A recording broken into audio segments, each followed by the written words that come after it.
Hey folks, Aunt Diane here. Um, Today I'm just going to talk about how often, when wars are going on, we see how many journalists are killed. It's very sad. A lot of times they're on the front lines just reporting what's happening, and unfortunately we lose them. The world loses them. Two stories that are not from the present, but still are very raw in my memory that happened years ago. One happened in 2002, just after 9/11. A journalist named Daniel Pearl. He was killed by Al Qaeda, or this is the days before ISIS, and he was beheaded. Unfortunately, his wife, his widow, Marianne, wrote a book about it, A Mighty Heart, and they made it into a movie starring Angelina Jolie, and I am so impressed with her acting in that movie. Oh my God. I got it off Amazon Prime a while ago, and I actually paid to keep it because I've watched it several times. There are a lot of news stories if you want to read up on Daniel Pearl and even the making of the movie. It's just a wonderful movie and heartbreaking at the same time, but raw in its emotions. Very well made movie, I think. So you may want to see it or just look into it. Maybe on YouTube, there's maybe free parts of it, scenes from it that you want to see. The other movie I got off Amazon was another, and this happened in the more recent past, within the last 10 years. His name was James Foley, and he was also an American, and he was a freelance. So he wasn't affiliated with any one newspaper or news outlet. He was freelance, and unfortunately he met the same end.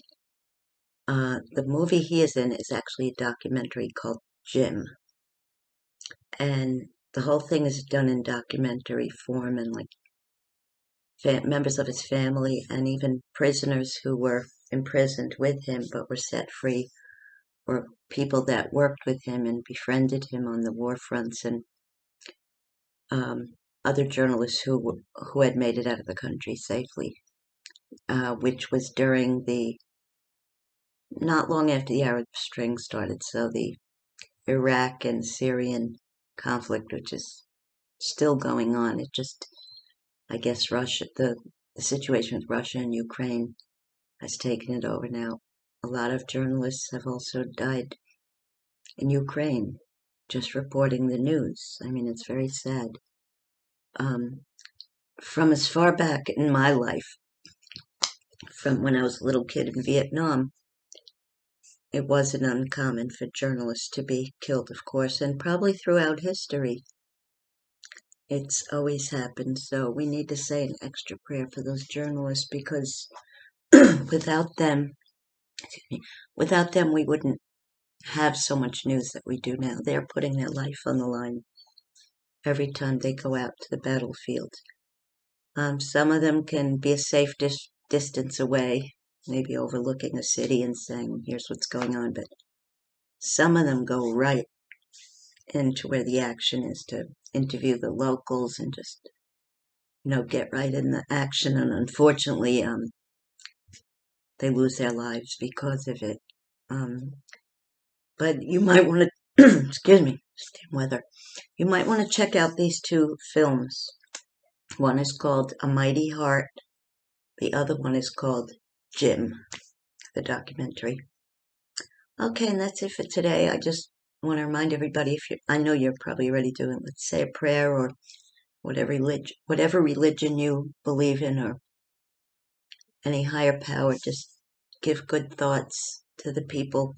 Of course, the Ukrainian people, but also that the Russians get free of, what's his face? Most of them don't like him. The only ones that like Putin are his other top buddies, and maybe other people who want the Cold War back and somehow have fond memories of it, whatever, right? but let's just say a prayer for everybody, and you might want to check out those two films that I just mentioned. I'm sure there are other ones too, but those are the two that really stick out in my mind.